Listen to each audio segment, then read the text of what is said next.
When a guy's short stature affected your relationship and you broke up. When we started dating, I never thought that height could be a problem. Yes, he was a little shorter than me, 169 centimeters, and I am 172. But does it matter when there is a connection between people? I thought not. In everyday life, we did not notice the difference, and if he joked about it, I attributed it to light irony. But later, it turned out, for him, it was a sore spot. It all started with little things. He would hint that I should wear sneakers or ballet flats because they make me look cuter and more feminine. I didn't take it seriously, but gradually it became clear. Every time I wore heels, his mood worsened. He would frown, withdraw, and act as if I had done something against him. The climax happened at a party with friends. I decided to wear my favorite heels, just 7 centimeters, nothing special. I wanted to feel beautiful. That evening, I noticed how he sat to the side and grew gloomy, while friends joked that we looked like a model with an admirer. He barely spoke, although he was usually the center of attention. Late at night, when I had already returned home, he wrote me a message. It was full of hurt and anger. He claimed that I had betrayed him, that he gave me everything, and I threw it back in his face. At first, I didn't understand what he was talking about. I answered calmly, I was just wearing heels. I didn't mean anything offensive, but this only provoked him. He abruptly declared that I was too masculine for him, that he deserved better. Then a real stream began. He called himself a person of high value, and me, a child who is still searching for herself in life. He added that I was unconscious and baby-brained, and he needed someone who would demonstrate his status and make him more advantageous in the eyes of big people.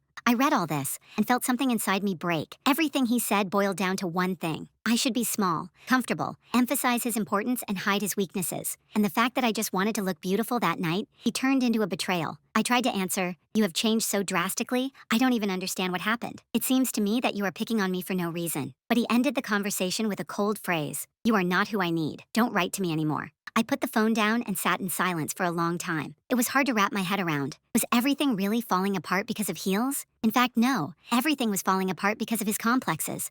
I always tried to support him, listened to his ambitions, tolerated his talk about high value and the big people he supposedly communicated with. But the truth was simpler. Next to me, he felt small. And instead of fighting his insecurities, he decided to fight me. That evening, I realized I don't need a person who cares about looking higher at the expense of me becoming lower. I want to be myself, in heels and without them. And the one next to me should be proud of this and not turn it into a reason for humiliation. I didn't answer him another word. I deleted the number, erased the correspondence, and for the first time in a long time, I put on heels the next day. Not for someone else, but for myself. His short stature didn't ruin our relationship. His lack of confidence did.